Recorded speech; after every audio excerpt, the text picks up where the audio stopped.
High guys, welcome back to my channel. तर आज मी काहीतरी नवीन स्पेशल बनवणार आहे. दिसेलच तुम्हाला.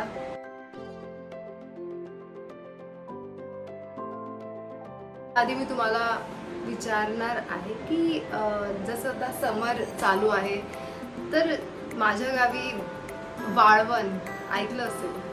म्हणजे विविध प्रकार आपण बनवतो त्याच्यामध्ये पापड्या, पापड, बाजरीचे वडे, आम्ही त्याला खारवड्या म्हणतो, आणि वडे, सांडगे, विविध प्रकारच्या ट्रॅडिशनल पद्धतीने आपण ह्या सगळ्या गोष्टी वर्षभरासाठी साठवून ठेवण्यासाठी बनवतो.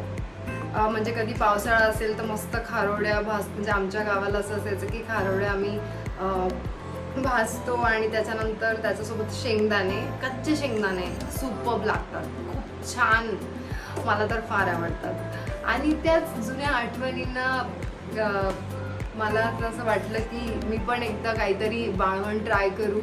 तर आज मी बनवणार आहे साबुदाण्याचे पापड. साबुदाणा, बटाटा, त्याच्यामध्ये थोडीशी काळी मिरची, लाल मिरची, जिरे आणि मीठ, साध्या पद्धतीने मी बनवणार आहे. So let's start.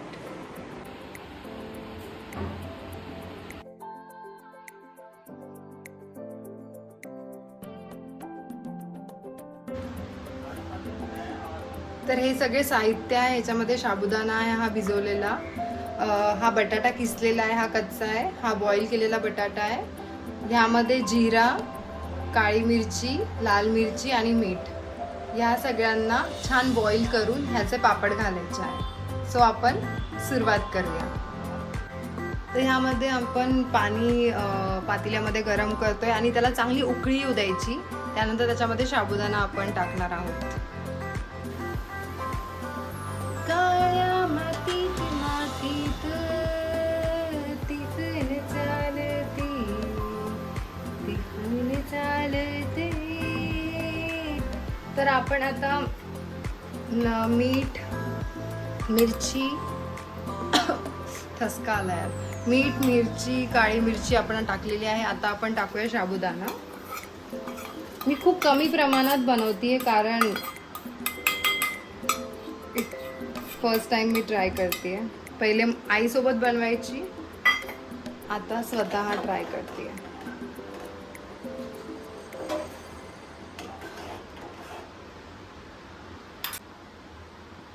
हा साबुदाणा ट्रान्सपरंट होईपर्यंत शिजवू द्यायचा. त्यानंतर त्याच्यामध्ये बटाटे टाकायचे.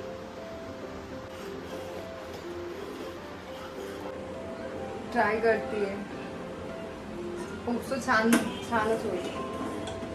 रेसिपी तर माहिती आहे आणि आम्ही लहानपणी पण बनवायचो, पण खूप जास्त गॅप झाला आहे ना, की कॉलेजमध्ये पुण्याला मी होते, त्यानंतर मुंबई, मग समरमध्ये एवढं आता जाणं येणं होत नाही. खूप बस फेस्टिवलसाठी आपण घरी जातो, तर या सगळ्या गोष्टी थोडा गॅप पडला आहे, पण बनेल छान. बी पॉझिटिव्ह. बॉईल केलेला बटाटा, किसलेला बटाटा पण आपण टाकतोय. त्यानंतर याला छान बॉइल्ड होऊ द्यायचं, कारण किसलेला बटाटा पण तो कच्चाच होता, त्याला छान तो पण बॉइल्ड होईल आणि जे साबुदाण्याचे दाणे पण ट्रान्सपरंट होईपर्यंत, आणि थोडं घट्ट म्हणजे आपण याच्या पापड्या व्यवस्थित टाकू शकतो. सो थोडा आपल्याला टाईम लागेल. तिथे आपल्याला पापड घालायचे तिथे प्रॉपरली क्लीन करून घ्यायचं, कारण धूळ वगैरे त्याच्यावर बसली नाही पाहिजे. आणि कोणत्याही प्लास्टिकच्या तुमच्याकडे काही पण प्लास्टिकचं अवेलेबल असेल तर त्याच्यावर तुम्ही पापड्या घालू शकता. मला दिसतंय हे आहे डीमार्टचे ते पॉलिथिन्स असतात ना, ज्यात आपण राशन घेऊन येतो, तर त्यालाच मी छान वॉश करून त्याच्यावर तेल लावलं आहे. मी दाखवते तुम्हाला एकदा. आणि हे बघा मी कसा जुगाड केला आहे, जुगाडून गेली. ते वरती कन्स्ट्रक्शन चालू होतं, तिकडचे मी छोट्या छोट्या फळ्या घेऊन आली आहे.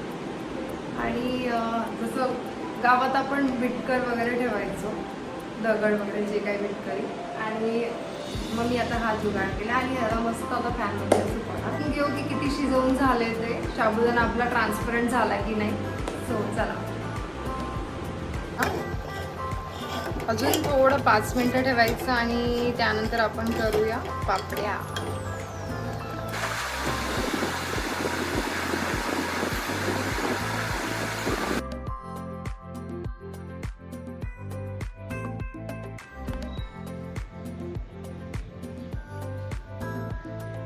तर या आपल्या पापड्या रेडी आहेत. या चांगल्या सुकू द्यायच्या आणि त्यानंतर याला ऊन पण द्यायचं. मी तुम्हाला नंतर सुकल्यानंतर तळल्यानंतर सांगते कशी टेस्ट झाली आणि किती कुरकुरीत झाल्या ते.